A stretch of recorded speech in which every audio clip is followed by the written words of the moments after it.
সবই যদি বাতিল করে পরবর্তী ইলেকশনের পরে গিয়ে যাদের হাতে ছেড়ে দিতে হয়, তাহলে এতগুলো আয়োজনের দরকারটা কি? ইলেকশন কমিশনার চিফ তিনি আর একটা কমেন্ট করে বসলেন মাঝখানে পিআর পদ্ধতি নিয়ে। তিনি বলেন যে এটা সংবিধানে নাই।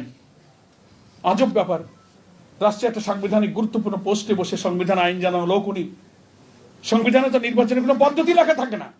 এভরি আফটার 5 ইয়ার্স একটা পার্লামেন্ট ইলেকশন হবে, এটা আমাদের সংবিধানের বিধান। কোন পদ্ধতিতে নির্বাচন হবে জনগণ, election commission will decide. PR পদ্ধতিতে হবে না তাও তো লেখা নেই।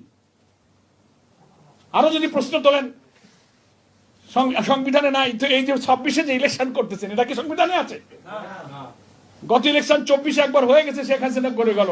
সংবিধান যদি এতই মানেন তাহলে 24-এর পরে 5 বছর অপেক্ষা করতে হবে, 29-এ তাহলে ইলেকশন হবে। তাহলে এখন 26-এর ইলেকশন হচ্ছে, সেখানে কোন সংবিধান? ইউনূস সাহেব আসছেন কোন সংবিধানে? এই জন্য মানে নিজেরা যখন আর কোনো বলার কিছু থাকে না, তখন অজুহাতকে বাঙালিতে হাইকোর্ট দেখে। এই বাঙালি বহুবার হাইকোর্ট দেখেছে।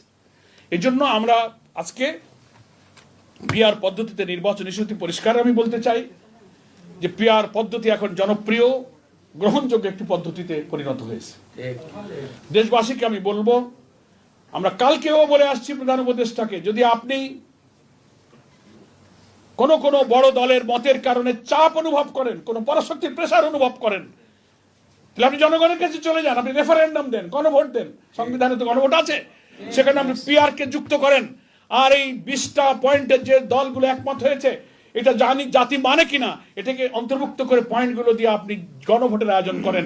গণভোটে যদি পিআর পদ্ধতি না থেকে আমাদের কোনো আপত্তি নেই, কিন্তু যদি টিকে যায় অধিকাংশ মানুষের মত অনুযায়ী পিআর পদ্ধতিতে নির্বাচন হতে হবে। যারা ভোট কাটতে পারবে না, যারা ক্ষমতায় গিয়ে সারা জীবন ক্ষমতায় থাকার নেশা দেখবে, কর্তৃত্ব করবে, যে কালো অতীতকে বিদায় করেছি সেই অতীতকে যারা নিয়ে আসতে চায়, তারাই শুধু পিআর পদ্ধতি নির্বাচনকে ভয় পাচ্ছে। কারণ পিআর পদ্ধতি ইলেকশন হলে ভোটারদের প্রপার রিপ্রেজেন্টেশন হবে, ছোট বড় সব দলের অংশীদারিত্বের ভিত্তিতে একটা সরকার হবে। আর যারা চাচ্ছেন যে না কর্তৃত্ববাদী, আমি সব খাবো লুটিপাটি, আমি শুধু ক্ষমতায় থাকবো, আর কারো ভিন্ন মতের কোনো সুযোগ নেই, freedom of press, freedom of speech, freedom of assemble, যা বিগত দিনগুলোতে আমাদের ছিল না। কেউ ভাবছেন যে ক্ষমতায় গিয়ে কেটে কুটে রাত্রিবেলা সব জমাটমা করে সমস্ত কায়দা কালাম করব, presiding, polling, law enforcing agency, এগুলো সব হাতে নিয়ে আমার কায়দা করে নিয়ে নেব। একক ক্ষমতায় চলে যাওয়ার একটা পদ্ধতি হচ্ছে বিদ্যমান পদ্ধতি। আর প্রপোর্শনাল রিপ্রেজেন্টেশন থাকলে হবে কি, ছোট বড় সব দল কিছু না কিছু আসন পাবে। তো প্রত্যেক আসনে নির্বাচিতদের প্রতিনিধিত্বের মধ্য দিয়ে তখন একটা অংশীদারিত্বের ভিত্তিতে বাংলাদেশের জনগণের একটা সরকার তখন প্রতিষ্ঠিত হবে। পার্লামেন্ট তারা আলোচনা করবে। হ্যাঁ, যে কোনো পদ্ধতির কিছু ব্যারিজ থাকতে পারে, ডিমান্ডস তো থাকতে পারে, সেটা আলোচনা করে ঠিক করা যাবে। প্রয়োজনে সংবিধানকে সংশোধন করা যাবে। আমরা যেমন আর্টিকেল 70 কারেকশন করে ফ্লোর ক্রসিং এ এমপিদের কথা বলার সুযোগ দিয়েছি। কেউ বলেন যে না, পিআর পদ্ধতি হলে স্বতন্ত্র নির্বাচনের জন্য একটু প্রবলেম হবে, সরকার ঝুলন্ত গভর্নমেন্ট হয়ে যাবে, অস্থিতিশীল হবে না। তো এগুলোকে সেফগার্ড দেওয়ার জন্য প্রয়োজনে আমরা সংবিধান সংশোধন করব, কিন্তু আগে তো একমত হতে হবে তো ভাই। সেজন্য আমি কথা না বাড়িয়ে বলতে চাই যে জুলাই চার্টারের আইনের ভিত্তি দেওয়ার সুযোগ আছে।